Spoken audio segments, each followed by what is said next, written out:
ನಮಸ್ಕಾರ ಸ್ನೇಹಿತರೆ. ನಮ್ಮೂರು ಜಾಲಮಂಗಲ ಸಿಕ್ಕಾಪಟ್ಟೆ ಮಳೆ ಬಂತು. ಮಳೆ ನೋಡಿ, ನಮ್ಮ ಮನೆ ಮುಂದೆ ಅಂಚಲ್ಲಿ ಸೀಮೆ ಅಂಚಂತ ಏನು ಬರುತ್ತೆ, ಆ ಅಂಚಲ್ಲಿ ನೀರು ಬರ್ತಾ ಇರೋ ನೀರು ಎಷ್ಟು ಹೋಗ್ತಾಯಿದೆ ಅಂದರೆ ಸಿಕ್ಕಾಪಟ್ಟೆ ಹೋಗ್ತಾಯಿದೆ. ಸೊ ಹೆಚ್ಚು ಮಳೆ ಆಗ್ತಾಯಿದೆ ಅಂದರೆ ಉಳಿದಿದ್ದು ಈ ನೀರನ್ನ ಹೇಗೆ ನಾವು ಉಳಿಸ್ಕೋಬೋದು ಅನ್ನೋದನ್ನ ಒಂದು ಯೋಚನೆ ಮಾಡಿದ್ದೀವಿ. ಸೊ ಅದರಲ್ಲಿ ಬರ್ತಾ ಇರೋವಂಥ ಹೆಂಚಿನ ನೀರನ್ನ ಒಂದು ಕಡೆ ಉಳಿಸ್ಕೊಂಡು ಅದನ್ನು ಇನ್ನೊಂದಕ್ಕೆ ಬಳಸ್ಕೊಂಡ್ರೆ ತುಂಬ ಅನುಕೂಲ ಆಗುತ್ತೆ. ಈಗ ನೀವು ನೋಡ್ತಿದ್ದೀರಾ, ಮೇಲಿಂದ ಬರ್ತಾ ಇರೋವಂಥ ಒಂದು ನೀರನ್ನ ಈಗ ಹೋದ ವಾರ ಅಷ್ಟೇ ಇದನ್ನು ಪ್ಲ್ಯಾನ್ ಮಾಡಿದ್ವಿ.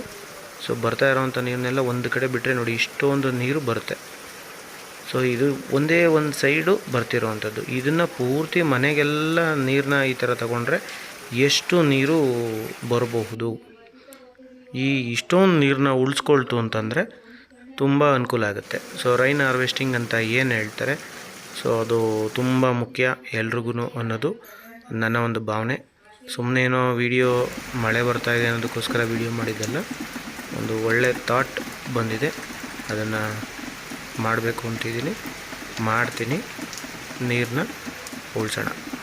ಸೊ ಸೇವ್ ವಾಟರ್ ಅನ್ನೋದು ತುಂಬ ಇಂಪಾರ್ಟೆಂಟು.